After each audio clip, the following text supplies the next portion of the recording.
한층 날카롭다, 한결 정확하다, 한편 세심하다. 밖에서 보는 내밀한 분석, 정치적 원의 시점.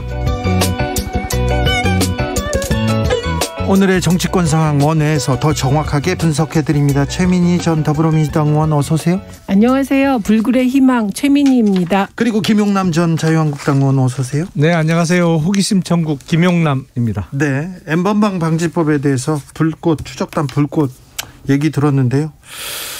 검열 공포 안겨준다, 이렇게 윤석열 후보가 얘기했습니다. 이재명 후보는 자유에도 한계가 있다 얘기했는데 대선 주자들 입장차가 좀 보입니다. 어떻게 보십니까? 먼저 최민희 의원님. 우선 윤석열 후보가 그 N번방 방지법 내용을 정확하게 숙지해야 돼요. 김용남 특보께서 하실 일은 내용을 숙지하는 거예요. 이 법안의 주요 내용은 개인 검열이 아니에요. 포탈하고 SNS를 운영하는 사업자에게 그런 불법적 동영상을 삭제하라는 거기 때문에 이거는 무슨 개인에게 검열 공포를 준다는 말 자체가 맞지 않습니다. 그래서 저는 그 이준석 대표는 왜 그런 주장을 하는지 모르겠는데 이거 다 잘 아는 분이거든요. 근데 윤석열 후보는 모르실 수 있어요. 그래서 정확히 알려드리는 게 좋겠다 합니다. 아니, 삭제하려면 내용을 들여다보고 삭제를 해야 될 거 아니에요. 아니요, 그 내용이 그럴 수밖에 없는 거죠. 그리고 이게 참 우리 국회 수준인데, 이게 무슨 법을 제정하려면 비례 원칙이라는 게 있습니다. 그러니까 보호해야 되는 권리와 그로 인해서 규제로 인해 침해받는 권리를 균형을 맞춰야 돼요. 근데 정작 N번방 방지법이라고는 합니다만 진짜로 그 사건에서 이용됐던 그 외국의 서버를 두고 있는 그거는 막을 수 있냐고요? 하나도 못 막잖아요. 그러니까 정말로 불필요한 규제만 하는 법이에요. 이거를 국회에서 통과시킬 때 여야 합의했잖아요. 여야 합의예요. 그러니까 그게 허탈한 거죠. 그리고 반대한 의원이 2명밖에 없었다는 게 참 우리 국회의 수준을 나타내는 겁니다. 이런 엉터리 법률은 빨리 바꿔야 돼요. 어떻게 바꾸실 건데요? 어떻게 바꾸실 건데요? 예를 들면 지금 텔레그램이 해외에 서버를 두고 있습니다. 그러면 이런 것은 계속 문제가 됐어요. 그러면 해외에 맞춰서 국내 규제를 다 풀자는 건가요? 어떻게 하시자는 건가요? 그러면 N번방 사태에 동의하시나요? 그냥 놔둬도 그러니까 되나요? 그런 억지를 쓰면 안 이게 되는 뭐가 거예요. 억지입니까? 자, 이거는 대안을 뭐하고 제시해 잠깐만요. 보세요. 제 말씀 들어보세요. 대안. 이건 뭐하고 똑같냐면 하루에도 몇 명씩 교통사고로 사망하니까 자동차를 전부 없애자는 거하고 똑같은 거예요. 그러니까 이런 불법 동영상이 유통이 되면 기존의 영장에 의해서 증거 확보를 하고 수사가 가능합니다. 이거를 사전에 사업자로 하여금 다 들여다보고 올릴지 말지를 결정하고 이거를 바로 삭제할 수 있도록 하는 건 과잉 규제예요. 아니, 이게 거짓말입니다. 뭐냐면 아무 영상이나 다 개인의 SNS에서 들여다봐라, 이게 아니라니까요. 그리고 이 검색을 할 때 몇 가지 코드가 주어집니다. 그리고 외국 같은 경우도 무슨 규제가 없는 식으로 말씀하시는데 특히 N번방 같은 사건에서 아동학대, 아동성 범죄물 있죠. 그런 것들에 대해서는 굉장히 엄격합니다. 그래서 저는 다시 말씀드리지만 N번방 규제는 할 수밖에 없는 것이다. 그런데 이 N번방 규제법을 재개정해서 선량한 시민에게 검열 공포를 안 주게 하겠다는 윤석열 후보는 법안의 내용을 꼼꼼히 들여다보시기를 바란다. 그리고 텔레그램 등에 대하여는 국제적 협력 관계를 통해서 이건 보편적인 거 아닙니까? 성착취물을 올리는 거 안 된다는 거. 이런 협조 관계를 모색해야지 텔레그램에 안 되니까 다른 규제도 다 하지 말자는 정말 말이 안 됩니다.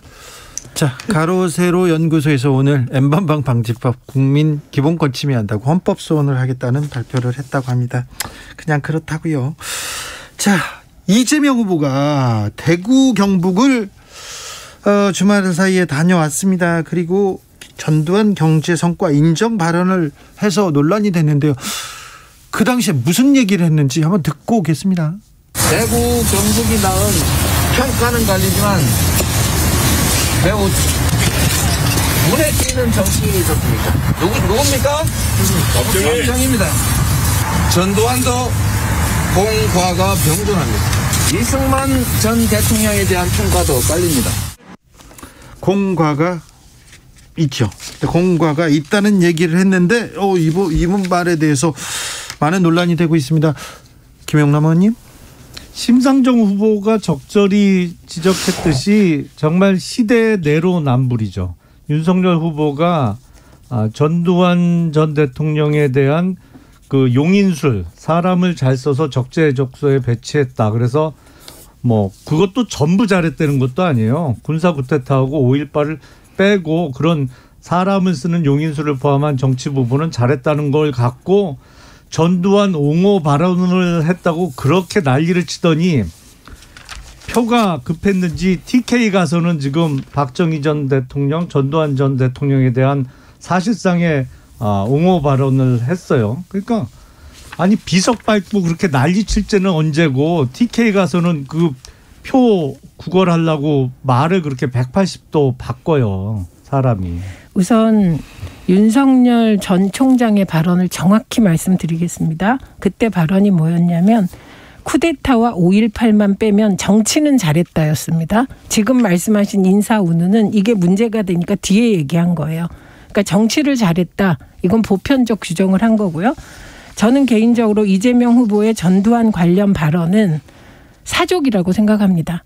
그리고 저 사족을 통해서 표를 얼마나 얻을지도 저는 모르겠습니다. 네. 그래서 저 발언에 동의하지 않습니다. 저는. 그런데 정확히는 그 앞에 전두환이 국민을 총칼로 죽인 것에 대해서는 용서할 수 없다. 이 부분을 분명히 얘기했다. 이 점 말씀드리고 저는 사족이다. 이렇게 봅니다. 3931님께서 이재명 후보님 응원하지만 이번 발언은 옳지 않았어요. 네. 얘기합니다. 이재명식 실용주의가 일관성과 가치장이 없다. 이렇게 진보 언론에서도 비판하고 나섰는데 아니 저는 분명히 공과 과를 가를 필요가 있다고 생각을 합니다. 그러니까 전두환 정부 시절에 연평균 경제 성장률이 10%가 넘었어요. 그게 세계적인 3조 호황의 덕을 봤다고 하지만 사실은 노무현 정부 시절에도 세계 경제는 매우 좋았습니다. 그때는 소위 골디락스라고 해서 상당히 좋은 가운데에서도 우리나라 성장률은 계속 떨어졌거든요. 그러니까 우리나라 이 외부 여건이 좋다고 다 그 덕분이다. 그것도 아니에요. 외부 여건이 좋을 때도 못한 정부도 많았어요. 근데 잘한 건 잘했다고 얘기를 해야죠. 못한 건 못했다고 얘기를 해야 되는 거죠. 저는 전두환은 살인마라고 생각합니다. 그래서 전두환의 공을 논하는 건 아예 하고 싶지 않습니다. 이건 제 개인적인 의견이고요. 그래서 이재명 후보의 전두환 공과 발언은 물론 발언 비중도 9대1 정도인데 그 일도 사족이라고 생각하고요. 지금 잠깐 전두환과 노무현 정부를 비교하시는데 경제 성과를 말씀드리는 겁니다. 잠깐만요. 전두환 정권은 1980년대입니다. 그리고 노무현 정부는 2002년부터 시작되었습니다. 그러면 전두환 정부와 김영삼 정부를 비교하면 성장률이 어땠냐? 김영삼은요 1997년에 IMF를 일으켜서 나라 절단낸 사람입니다. 그렇기 때문에 갑자기 뻥 뛰어가서 김영삼 이후로 대한민국은 마이너스 성장 기록한 시기도 있었고요. 그걸 DJ와 국민들이 똘똘 뭉쳐서 극복하느라고 정말 죽을 힘을 다했습니다. 근데 그 이후에 노무현 정부 때는 이미 대한민국의 경제 규모가 커져서 10% 성장하는 일은 불가능한데 두 정부를 비교하는 건 어불성설이시고요. 지금 돌아보고 나면 이명박, 박근혜 두 분 다 감옥 계신데 노무현 정부를 쫓아가지 못했습니다. 모든 경제 지표에서. 그래서 비교하려면 김영삼 정부 하세요. 아니 김영삼 정부 때 경제정책 잘못해갖고 운영해갖고 IMF 초래한 건 맞죠. 나라를 절단시켰죠. 제가 부인하는 거 아니에요. 제가 왜 전두환 정부하고 노무현 정부를 비교했냐면 그때 세계적인 경제 여건이 두 시기가 다 좋았거든요. 1980년대에 세계 여건의 경제 여건이 좋았죠. 소위 그래서 3조 호황이라는 거를 말씀드린 거고 노무현 정부 시절도 2003년 2월에 취임해서 임기를 끝날 때까지 경제 여건이 좋았어요. 물론 노무현 정부의 임기가 끝난 이후에 2008년 가을에 리만 브라더스 사태가 터지면서 세계 경제가 어려워졌지만 그 전까지 노무현 정부 임기 내내는 좋았다는 말씀을 드린 거예요. 세계 경제 여건. 77님께서 이재명 후보자는 화려한 드리블 돋보이는데 골 결정력은 더 지켜봐야 할 것 같습니다. 0785님, 주진우 기자님 듣기 거북합니다. 전두환은 대통령이 아닙니다. 이재명은 대통령이라고도 안 했습니다. 2부에서 이어가겠습니다.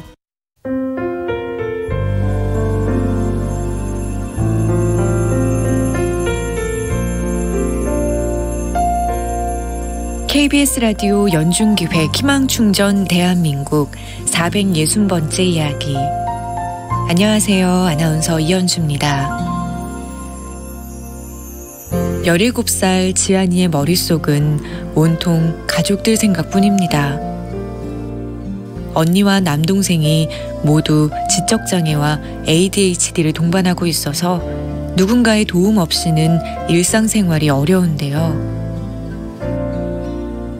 얼마 전에 이혼한 아빠가 혈관에 문제가 생기는 경피증 진단까지 받으면서 지안이의 걱정은 더 늘었습니다. 손가락이 굳어서 일을 할 수 없게 된 아빠와 집을 나간 엄마를 대신해서 버거운 현실을 모두 떠맡게 된 지안이. 함께 놀자는 친구의 제안을 거절하고 가족들이 기다리는 집에 돌아오는 지안이의 발걸음은 한없이 무겁기만 합니다.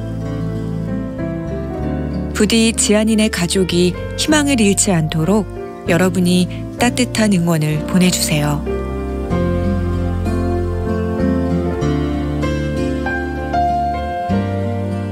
여러분의 따뜻한 손길이 희망의 빛이 됩니다. ARS 060-700-1580 060-700-1580 한 통화 3,000원으로 희망을 선물해주세요. KBS 라디오 연중기획 희망충전 대한민국은 초록우산 어린이재단, 인탑스 주식회사 그리고 청취자 여러분과 함께합니다. ARS 060-700-1580 한 통화 3,000원입니다.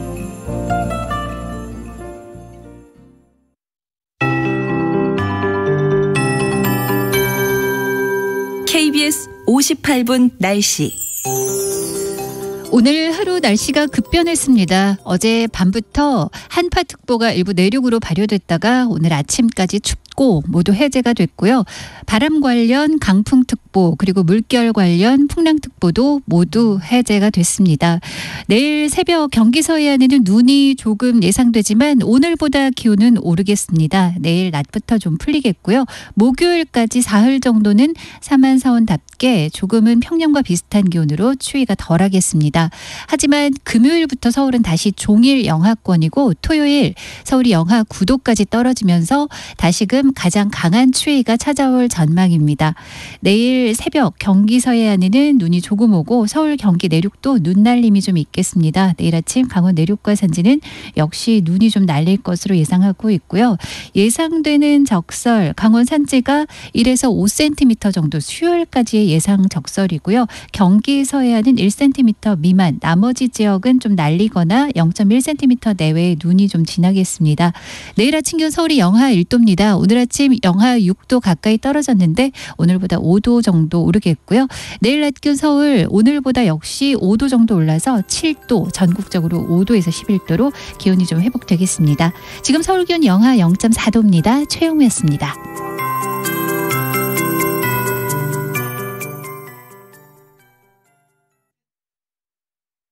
정성을 다하는 국민의 방송 KBS가 6시를 알려드립니다. AM 711kHz, FM 97.3MHz, KBS 1라디오입니다. HLKA.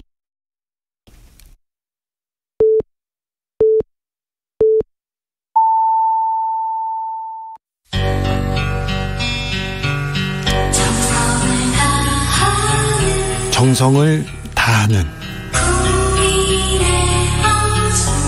국민의 방송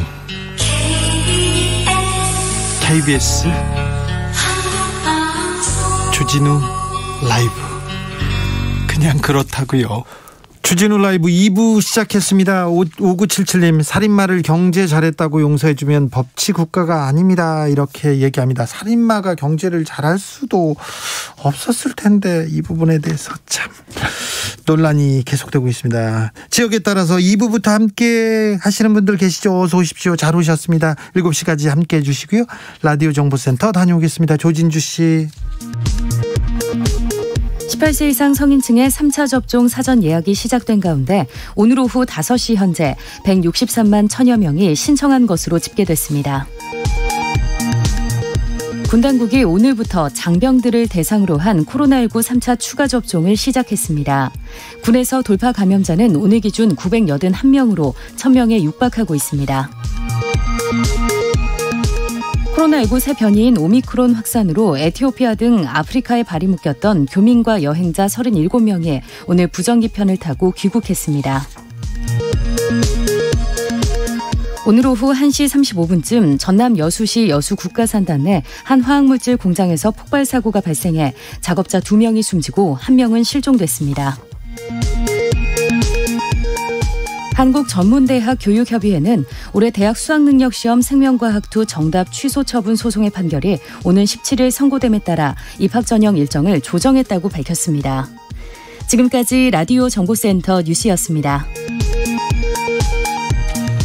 정치적 원의 시점 이어가겠습니다. 최민희, 김용남 최민희 두 분과 함께하고 있습니다. 그런데 자, 윤석열 국민의힘 후보는 강원도를 다녀오셨어요. 그런데 강원도에서 사진만 찍고 떠났다 이런 주장 어떻게 보십니까, 김용남? 사진만 찍었다는 건 거짓말이고요. 네? 사실은 그 강원도의 18개 시군 번영회장단하고 일정이 촉박해서 이렇게 협의가 돼 있었다는 것이죠. 네. 그래서 그 번영회장단 쪽에 건의문을 전달받고 건의문에 대해서 적극적으로 검토하겠다라는 얘기를 하고 이제 기념사진 찍고 서울로 돌아오는 일정이었는데 사실은 1박 2일 강원도 일정을 제가 보면서 이걸 일정을 너무 많이 잡았다. 너무 타이트하게 잡아놓은 거 아닌가라는 생각은 들었어요. 그래서 사전에 그렇게 진행하기로 번영회장단과는 약속이 돼 있었고 그렇게 진행하고 떠났는데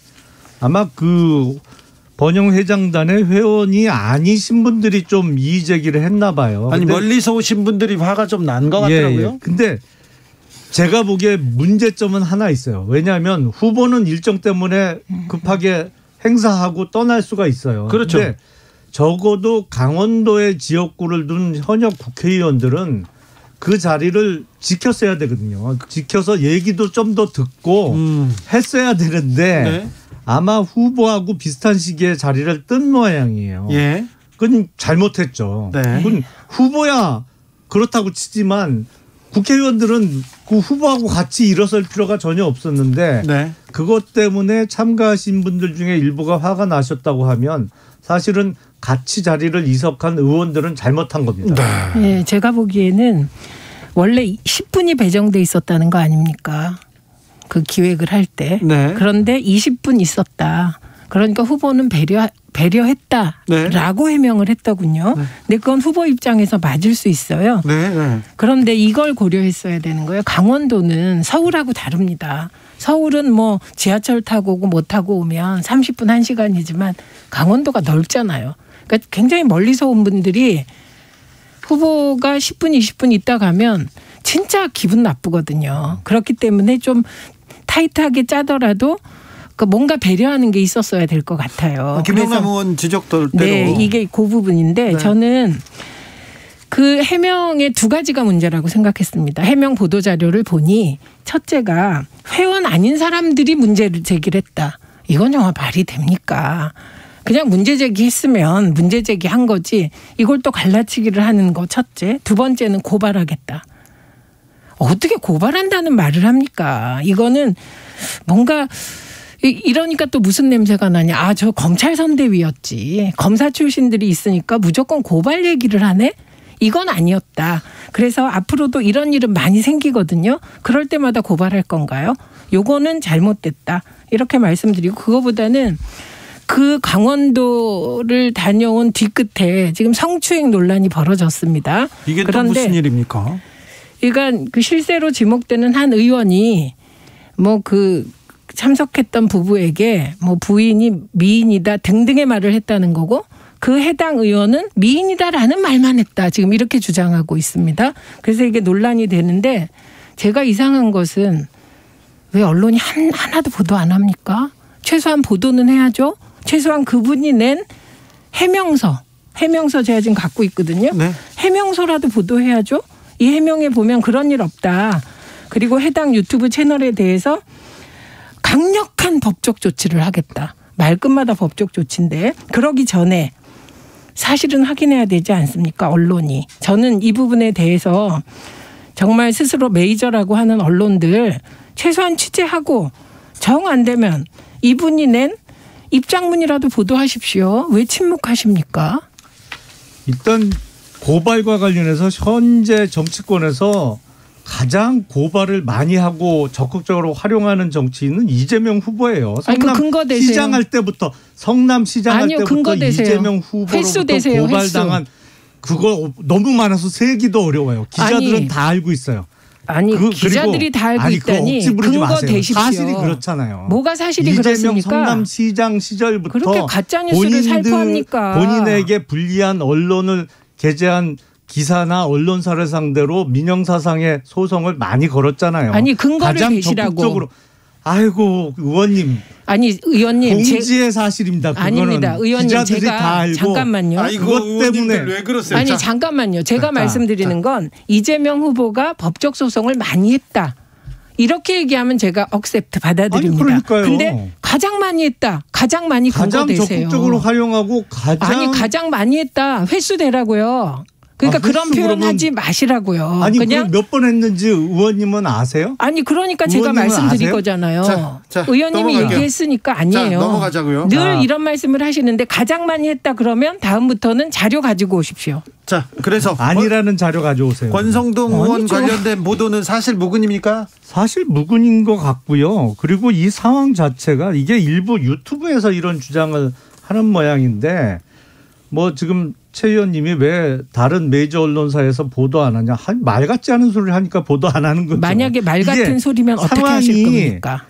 이해가 안 되는 게 이거 일부도 아니고 하나의 유튜브에서 이런 주장을 하는 것 같은데 거기가 오픈된 공간이었고 그 저녁 자리에 이어진 술자리에 다른 기자들도 같이 있는 자리였다는 거예요. 네. 그리고 더군다나 그 식당에 있던 다른 분이 거기가 이제 그 의원 지역구였으니까 네. 먼저 찾아와서 팬이라고 그러면서 사진을 찍으면서 그 부부하고 같이 사진 찍고 그 사진 찍은 것을 사진 파일을 그 부부가 중간에 그 현역 의원과 같이 아는 사람한테도 오늘 이렇게 의원하고 같이 사진 찍었다고 보내줬다는 거예요. 네. 그러니까 이게 지금 이 유튜브의 주장은 당시 상황으로서는 이해할 수 없는 일방적인 주장인데다가 뭐 거짓말 좀 보태고 부풀려 갖고 이렇게 주장하는 것 같은데 보도 가치가 없으니까 다른 언론에서 안 하겠죠. 뭐. 아니 제가 우선 여러 명이 있었는데 성추행할 수 있었겠느냐.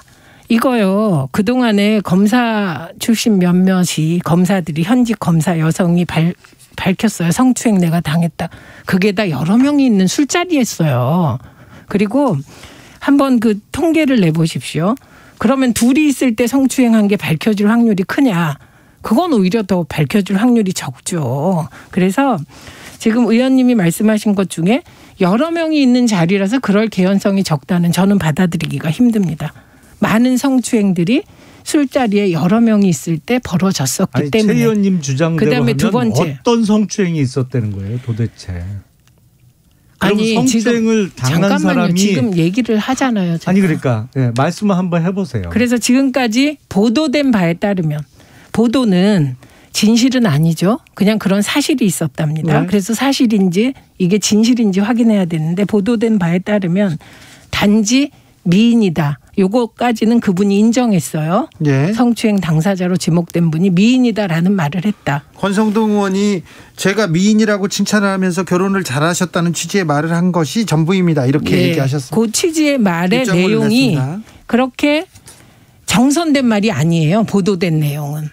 네, 그리고 제가 지금 다시 취재하고 온 바에 따르면 신고한 것까지는 사실인 것으로 보인다입니다. 환경닷컴에서 취재했는데요. 강릉경찰서 관계자는 해당 건으로 신고가 접수돼서 경찰이 출동한 것은 맞다. 네. 하지만 구체적인 내용은 확인해 줄 수 없다고 밝혔습니다. 자, 신고된 건 사실이고요. 이후에 제가 좀 더 취재해 봤더니 이후에 신고를 취소한 것 같습니다. 아, 신고를 그 술자리에서 신고를 했다가 다시 취소한 것 같습니다. 그러면 신고는 왜 했으며 취소는 왜 했을까? 보도가치 있죠. 지금부터 언론들 취재해 주십시오. 네.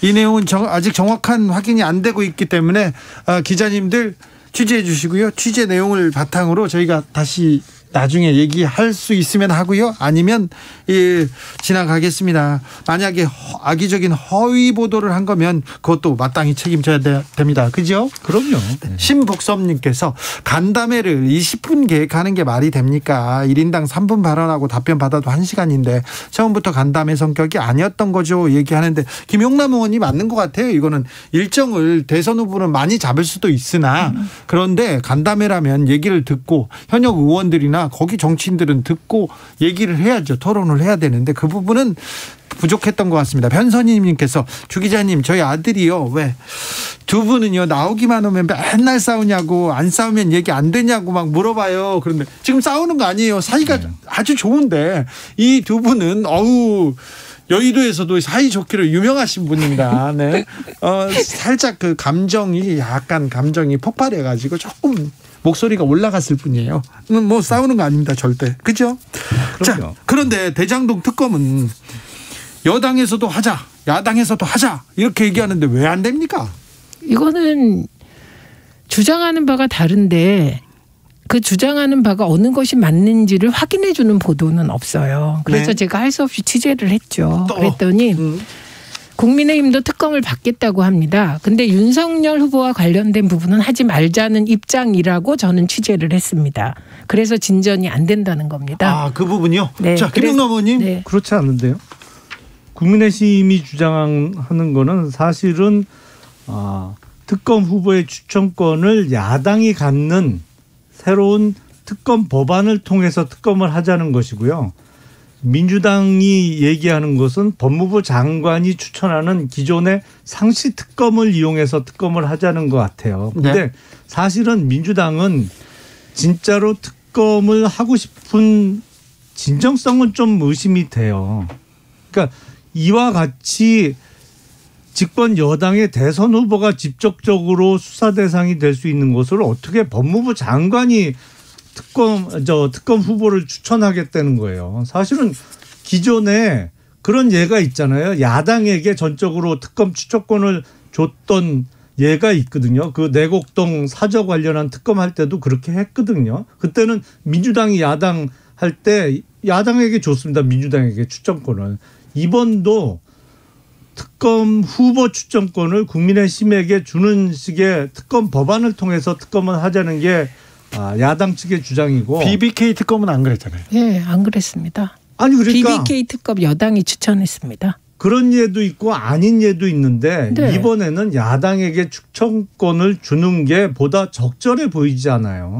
그런 식으로 생각하면 저는 막 도이치모터스 주가 조작 특검 수사 지연도 했으면 좋겠고 그건 여당이 추천권을 다 가졌으면 좋겠고 그리고 이번 그 특검 같은 경우 저는 사실 이런 걱정을 합니다. 그 내곡동 특검뿐만 아니라 역사상 가장 잘했다는 특검이 박영수 특검입니다. 근데 돌아보니 박영수 전 검사가 했던 행동들을 보세요. 어떻게 그럴 수가 있습니까? 가짜 수산업자한테 고급 외제차를 받지 않나. 이번에도 아들, 딸 취업 문제 같이 터졌고요. 그리고 100억 가장 큰 액수에 본인도 50억 클럽 회원이다 아니다 논란이 되고 있습니다.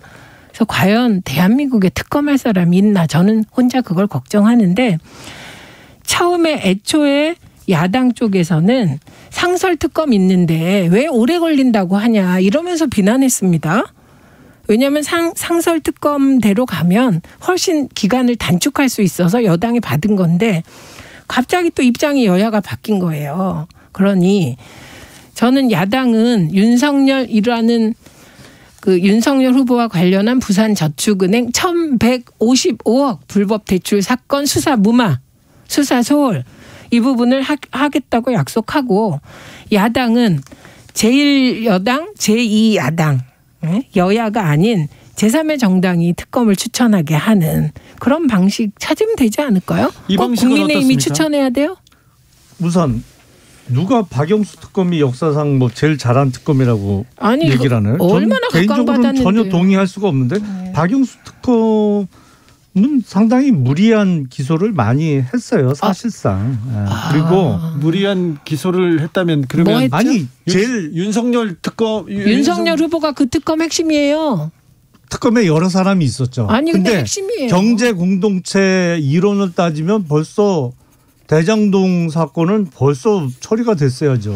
그렇죠. 그런 뭔 식으로 말이에요? 아니 뭐 그렇죠. 확대를 한다면. 그렇지가 아니라 아니 어떻게 네. 그 자당 후보를 디스합니까? 잠시만요. 예. 대장동 특검 대장동 사건은 이미 검찰 수사로 좀 밝혀졌어야 되는데 아직까지 사건의 실체로 접근하지 못했기 때문에 지금 특검 얘기가 나오고 있어요. 그리고 며칠 전에 또 핵심 관계자로 이제 법원의 구속영장 실질심사를 앞두고 있던 사람이 하여튼 숨진 채 발견이 됐죠. 추락사라고 하는데 하여튼 의혹은 점점 커지는데 참 뭐랄까요. 국민들은 대부분 또 아세요. 어떻게 흘러갔을 거라고는 짐작을 하시는데 검찰에서 이거를 확인을 안 해주고 있으니 특검을 안 하고 대선을 치른다? 그런 상황도 사실은 상상을 하기가 좀 어려운데. 우선 몇 가지 팩트 체크하겠습니다. 유한기 전 본부장과 관련하여 유가족들께 정말 위로의 말씀을 드립니다. 그런데 윤석열 전 검사가 적폐 수사하면서 우리가 기억나는 사람으로도 두 사람이 같은 선택을 했습니다. 그게 변창훈 검사하고요. 이재수 기무사령관입니다. 그때 국민의힘이 어떤 논평 내셨는지 기억나세요? 검찰의 무리한 수사가 이런 그 비극을 불러왔다 그랬어요. 저는 유한기 전 본부장을 정파적으로 이용해서 논평하기 전에 우리가 공통으로 지적해야 될 게 있습니다. 그게 피의사실 유포하고 언론은 받아쓰는 거예요. 그리고 유한기 전 본부장 지금 직권남용 말씀하시는데 그 부분은 검찰의 사전 영장에 들어있지도 않았습니다. 네. 그런데 뇌물 2억이었어요. 제가 직권남용을 얘기한 적이 한 번도 없는데 아니 지금 그 어떻게 이루어졌다 유한기 전 본부장 그 얘기가 직권남용 얘기예요. 황 전 사장. 그 말씀드린 거 아니에요. 여기는 마무리하고 무슨 그거 얘기한 하나만 건가요? 마지막으로 물어볼게요. 박영수 특검 팀이 무리한 수사였습니까? 아니 일단 무슨 공동지갑 경제 공동체 그건 말도 안 되는 소리죠. 사실은. 아니 근데 아무튼 그때 법률적으로나 박영수 사실적으로나. 특검 팀에 윤석열 후보가 수사팀장이었잖아요. 수사팀장 누가 핵심이에요. 근데 그런 결정을 했는지 모르겠습니다만 소위 얘기하는 공동지갑론 이거는 말도 안 되는 소리라고 저는 그전부터 계속 이야기를 해왔고 지금도 그렇게 생각합니다. 이 부분은 윤석열 전 팀장의 의견이 궁금합니다. 그러네요. 7617님께서 사실은 둘 다 하기 싫은 거죠. 애들 싸움처럼 서로 위협만 하고 막상 판 깔아주면 언성만 높이고 특검 둘 다 하기 싫은 겁니다. 얘기합니다. 9047님 다들 자기들 입맛에 맞는 특검을 하고 싶은 마음은 10분 이해합니다. 하지만 할 건 해야죠. 시작 전부터. 국민들의 시선 점점 정치권에 싸늘해지고 있다는 거 우리 느껴야 될 것 같습니다. 정치적 원의 시점 오늘도 감사했습니다. 최민희, 김용남, 최민희 두 분 감사합니다. 고맙습니다. 네, 고맙습니다. 정치 피로, 사건 사고로 인한 피로, 고달